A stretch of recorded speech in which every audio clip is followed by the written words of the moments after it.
അല്ല, വനിതാ സംവരണം എന്നുള്ളത് ഒരു കോൺഗ്രസിന്റെ പ്രതിനിധി എന്ന നിലയിൽ, ഒരു സ്ത്രീ എന്ന നിലയിലും ആദ്യം തന്നെ വനിതാ സംവരണം എന്ന് പറയുന്നത് തീർച്ചയായും അത് നടപ്പിലാക്കേണ്ട ഒന്നാണ്. അത് കാലഘട്ടത്തിന്റെ അനിവാര്യമായിട്ടുള്ള നീതിയാണ്.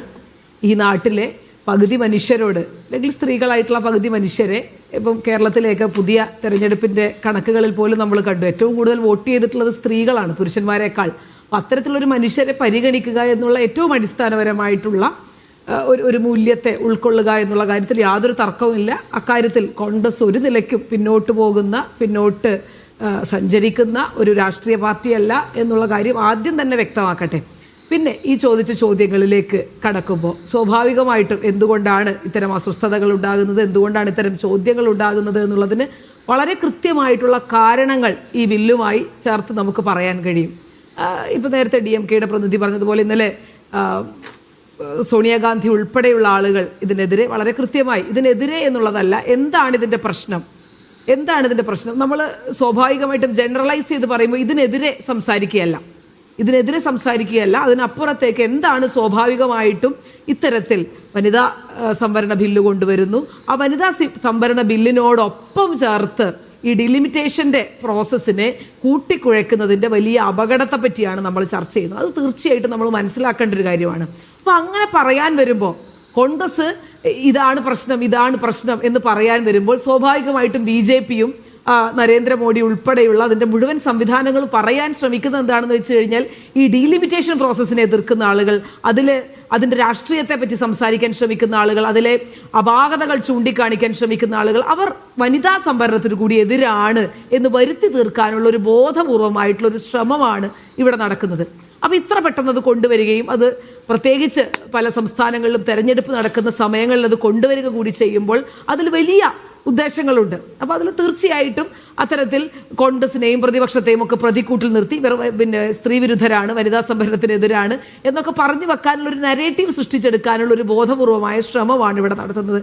പക്ഷേ ഈ പറയുമ്പോൾ തീർച്ചയായിട്ടും വനിതാ സംവരണം നടപ്പിലാക്കേണ്ടതുണ്ട്. അത് ഈ പറയുന്നത് പോലെ തന്നെ 33% എന്ന് പറയുന്നത് തന്നെ നടപ്പിലാക്കേണ്ടതുണ്ട്. അക്കാര്യത്തിലൊന്നും കോൺഗ്രസിനെ സംബന്ധിച്ച് യാതൊരു തർക്കവുമില്ല. പക്ഷേ ഇപ്പം ഇന്ന് വൈകുന്നേരമാണ് MP-മാർക്ക് ഇതിൻ്റെ ഡ്രാഫ്റ്റ് കിട്ടിയത്. ആ ഡ്രാഫ്റ്റിലൂടെ ഞാൻ കടന്നു പോകുകയായിരുന്നു. വനിതാ സംവരണവുമായി ബന്ധപ്പെട്ടിട്ടുള്ള ആ അമെൻമെൻറ്റുമായി ബന്ധപ്പെട്ടിട്ടുള്ള ക്ലോസുകളിലൂടെ കടന്നു പോകുമ്പോൾ നേരത്തെ അജിംസ് പറഞ്ഞതുപോലെ പോപ്പുലേഷനെ ഡിറ്റർമൈൻ ചെയ്യുന്നതിൻ്റെ അധികാരം കൊടുക്കുന്നു.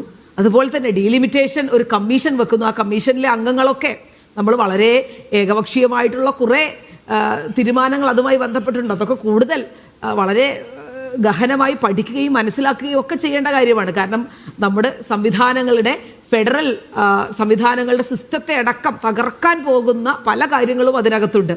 നാം ചിന്തിക്കുന്നതിനപ്പുറത്തേക്ക് അതിലൊരുപാട് മാറ്റങ്ങൾ കാരണം ഇന്ത്യയുടെ ഭരണഘടന തുടങ്ങുന്നത് തന്നെ യൂണിയൻ ഓഫ് സ്റ്റേറ്റ്സ് എന്ന് പറഞ്ഞുകൊണ്ടാണ്.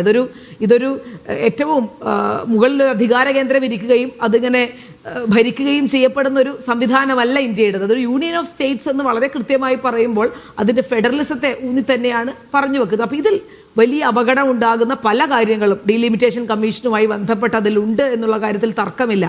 പിന്നെ ഈ ബില്ല് വായിച്ചു പോകുമ്പോൾ നേരത്തെ ബഹുമാന്യനായിട്ടുള്ള PDT ആചാരി പറഞ്ഞതുപോലെ കുറേ ക്ലോസുകളെ പറ്റി പറയുന്നു, സ്ത്രീകളുടെ റിസർവേഷനെ പറ്റി പറയുന്നു, സ്ത്രീകളുടെ റിസർവേഷൻ കാലഘട്ടത്തിൻ്റെ ആവശ്യമാണെന്ന് പറയുന്നു. അങ്ങനെ ഒരുപാട് കാര്യങ്ങൾ പറഞ്ഞ് ഈ 10-15 പേജുകൾ നീളുന്ന ആ ഡ്രാഫ്റ്റിൻ്റെ ഏറ്റവും അവസാനത്തെ ക്ലോസിലാണ് പറയുന്നത്, ഒരു കാര്യം സൂചിപ്പിക്കാനുണ്ട് എന്നുള്ള രീതിയിൽ പറയുകയാണ്. അതായത് ഇപ്പോൾ നമ്മൾ ഇനി ഇതിന് ശ്രമിച്ചു കഴിഞ്ഞാൽ, സെൻസസ് നടത്താൻ ശ്രമിച്ചു കഴിഞ്ഞാൽ അതൊരുപാട് കാലതാമസം എടുക്കും. അപ്പോൾ ഒരുപാട് അനീതി സ്ത്രീകൾക്കെതിരെ, അല്ലെങ്കിൽ സ്ത്രീകളോട് നമ്മൾ ചെയ്യുന്ന ഒരു അനീതിയാണത്. അപ്പോൾ ആ അനീതി നമ്മൾ ചെയ്തുകൂടാ.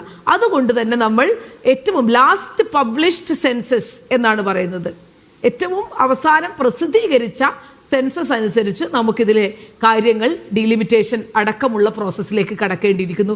അത് മറ്റൊന്നിനും വേണ്ടിയല്ല, അത് ഈ സ്ത്രീകൾക്കെതിരെയുള്ള അല്ലെങ്കിൽ സ്ത്രീകളുടെ ഈ നീതി നടപ്പിലാക്കാൻ വേണ്ടി മാത്രമാണ് എന്ന് പറഞ്ഞു വെക്കുന്ന അത്തരം ഒരു നിഷ്കളങ്കതയെ ഉൾക്കൊള്ളാൻ ഈ രാജ്യത്തെ മനുഷ്യർക്ക് സാധിക്കും എന്നുള്ളത് എനിക്ക് തോന്നുന്നില്ല. അത് അത്ര നിഷ്കളങ്കമായി അവതരിപ്പിക്കപ്പെട്ടതാണ് എന്നും നമുക്ക് മനസ്സിലാക്കാൻ കഴിയുന്നില്ല. അത്തരം ക്ലോസുകളെയൊക്കെ കുറെ കൂടെ ഗഹനമായി നമ്മൾ പഠിക്കുകയും മനസ്സിലാക്കുകയും ഒക്കെ ചെയ്യേണ്ടത് ഒന്ന് തെരഞ്ഞെടുപ്പിന്റെ കാര്യം. പിന്നെ ഈ transparency is the major issue. എന്തിനാണ് ഇതിൽ കൺഫ്യൂഷൻ ഉണ്ടാക്കുന്നത്?